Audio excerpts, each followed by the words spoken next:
আসসালামু আলাইকুম। আশা করছি আপনারা সবাই ভালো আছেন। আমরা আল্লাহর অশেষ রহমতে ভালো আছি। আজকে চলে আসলাম অন্যরকম একটি গ্রাম বাংলার পিঠা নিয়ে।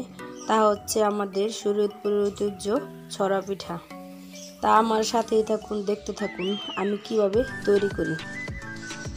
তার জন্য নিয়ে নিয়েছি চালের গুঁড়া, চিনি, নারকেল, খেজুরের গুড় আর দুধ।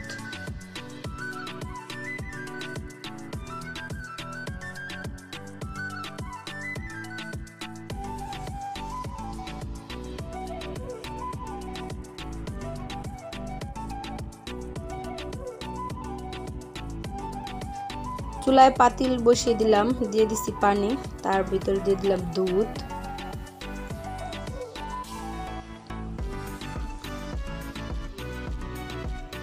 তিনটা তেজপাতা, দারচিনি, এলাচ,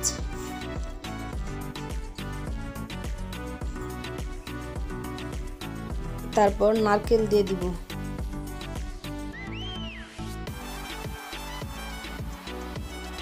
নারকেল দিয়ে দিচ্ছি।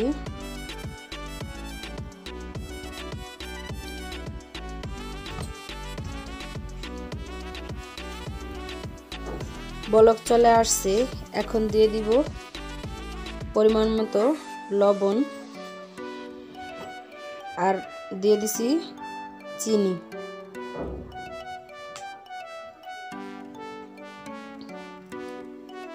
ভালোভাবে জাল করে নিব। চুলায় গরম পানি বসিয়ে দিছি, এটা দিয়ে চালের গুঁড়াটা মাখাই নিব, যেভাবে আমরা রুটি বানাই ওইভাবে। পরিমাণ মতো লবণ দিয়ে মাখাই নিচ্ছি আর দিয়ে দিলাম গরম পানি। এটা দিয়ে ভালোভাবে মাখাই নিব।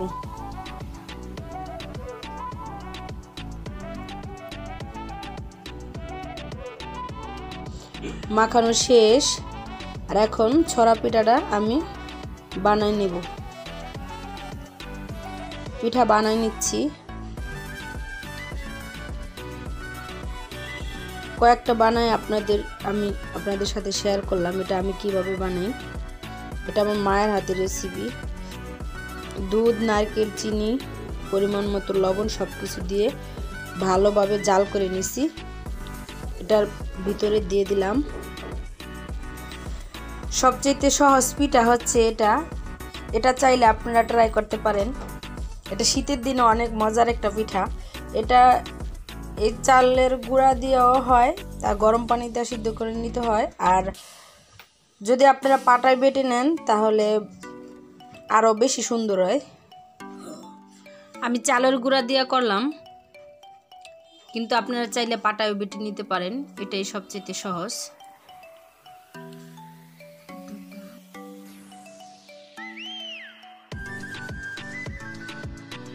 ছড়া পিঠা বানানো শেষ।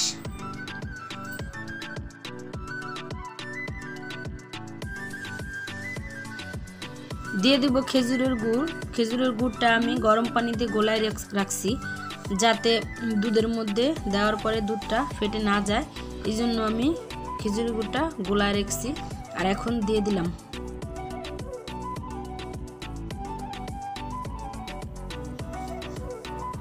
রান্না শেষ, এখন নামাই ফেলবো।